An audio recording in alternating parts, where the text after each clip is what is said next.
during the 2 last days, it's been said from many speakers that there will never be a two-state solution without U.S.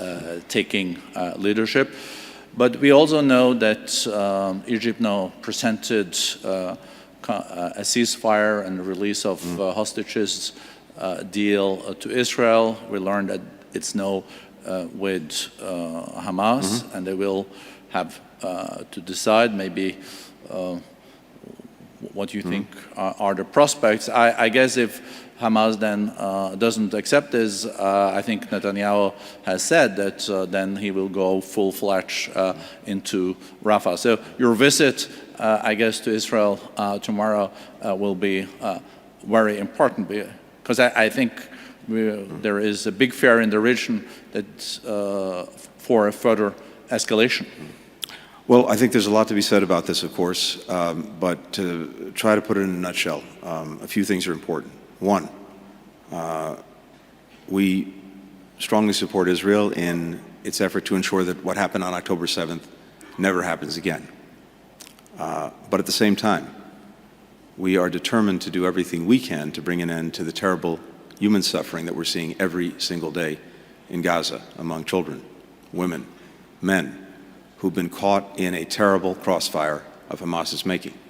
And so maximizing protection of civilians, maximizing the support that gets to them, this is very much our focus. Now, the quickest way to bring this to an end is to get to a ceasefire and the release of hostages. And as you said, there's been an extraordinary effort that's been made, and I really want to thank profoundly our friends from Qatar and Egypt who've been playing an instrumental role in trying to get this ceasefire and release of hostages. A major effort that's been made over the last couple of months to get to that ceasefire, to get the hostages out. And right now, as you said, Hamas has before it a proposal that is extraordinarily generous on the part of Israel. And in this moment, the only thing standing between the people of Gaza and a ceasefire is Hamas. They have to decide, and they have to decide quickly. So we're looking to that, and I'm hopeful that they will make the right decision, and we can have a fundamental change in the dynamic. But let's say that Hamas turns it down. You will still recommend Prime Minister Netanyahu tomorrow not to go ahead with the attack on Rafah? We've said clearly, and for some time now, on Rafah, that in the absence of a plan to ensure that civilians will not be harmed, we can't support a major military operation in Rafah. And we have not yet seen a plan that gives us confidence that civilians can be effectively protected. But if there is an agreement, ceasefire, release of some hostages, there will then need to be a plan for the way forward. And That's right. destructions in Gaza is like a war zone now. But will there be any appetite from any donor to support a rebuilding without a political plan? Because it was rebuilt 10 years ago after the last war and invested billions. And I guess there is also no donors today that want to do this again without a political path. And do you think there can be a political path? And, you know, with Hamas still there, it's going to be complicated, because I guess Gaza has to be run then by others than Hamas. Well, one of the benefits of being here is to be able to see all of my colleagues, and we have been meeting and talking on a continuous basis since October 7th, but particularly since the beginning of the year, looking really at two things. The need to be ready for a day-after plan for Gaza, to include what is to be done about security, what's to be done about governance and administration, what is to be done about the humanitarian and reconstruction needs. And a lot of work has been done on that. More work needs to be done so that we can be ready. At the same time, I think it's clear that in the absence of a real political horizon, for the Palestinians, it's going to be much harder, if not impossible, to really have a coherent plan for Gaza itself. So we're working on that as well. And all I can tell you in this moment is a lot's gone into this. I think many of these things are achievable, but we still have a lot of work to do. And that's what we're here to do, and that's what I'm here to do in part on this trip. But let me say something else. I think we really can see two paths forward for the region as a whole, as well as for Israelis and Palestinians in particular. There's a path forward where the region is genuinely integrated, where Israel has normal relations with its neighbors, something that it's sought since its creation, where Palestinians have their legitimate aspirations met for a state of their own, and where we end, once and for all, a cycle of violence, a cycle of destruction, a cycle of profound insecurity, and where the preeminent challenge, the preeminent threat to virtually every country in the region, Iran, is in a box, is isolated, because the region has come together in this way. So that's, I think, a path that you can see. We can see very clearly. And again, the other path is that path of an endless cycle of insecurity, violence, destruction that has caused so much suffering and that needs to end. But it requires everyone concerned to make difficult, real decisions about the future. I think our job is to clarify those choices, clarify those decisions, and make sure that we're doing everything possible to provide the support necessary for anyone who's ready to make a hard decision about the future.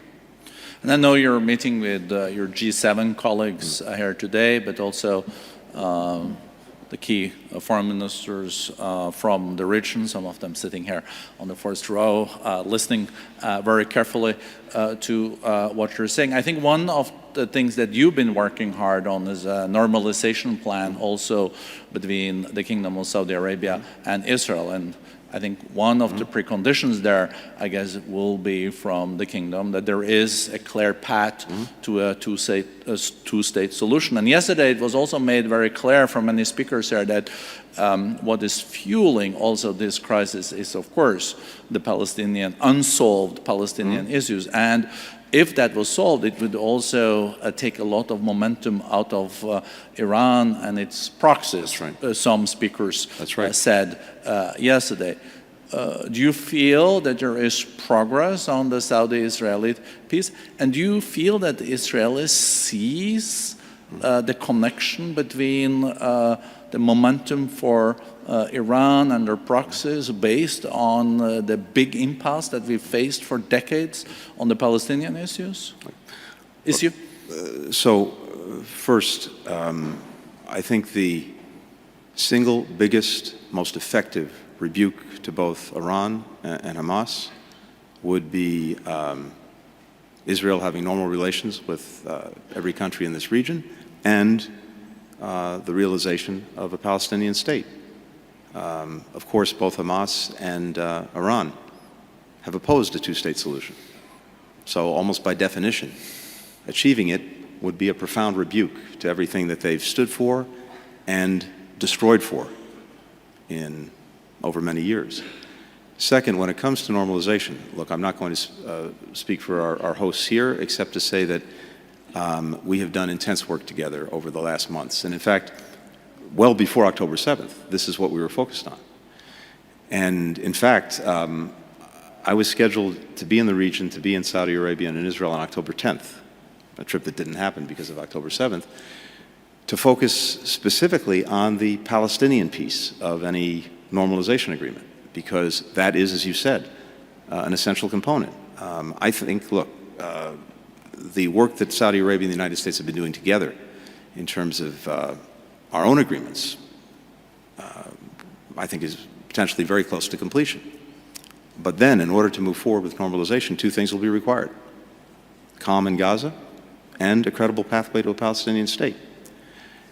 So to the extent we finish our work between us, then I think what's been a hypothetical or a theoretical question suddenly becomes real, and people will have to make decisions.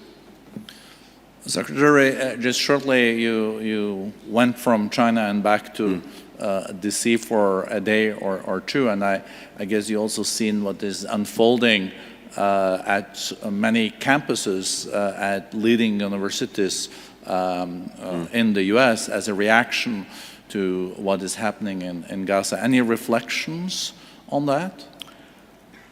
I think what we're seeing in my own country and in the region, in many other places, reflects the deep emotions, the profound feelings that many people have at the suffering that so many people are enduring, and in particular, the innocent children, women and men in Gaza.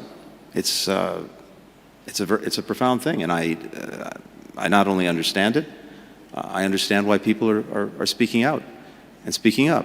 Now, you remember when you were a student yourself, huh? Yeah, I do, and I think this is something that from generation to generation, people find things to be galvanized by, and I understand it profoundly.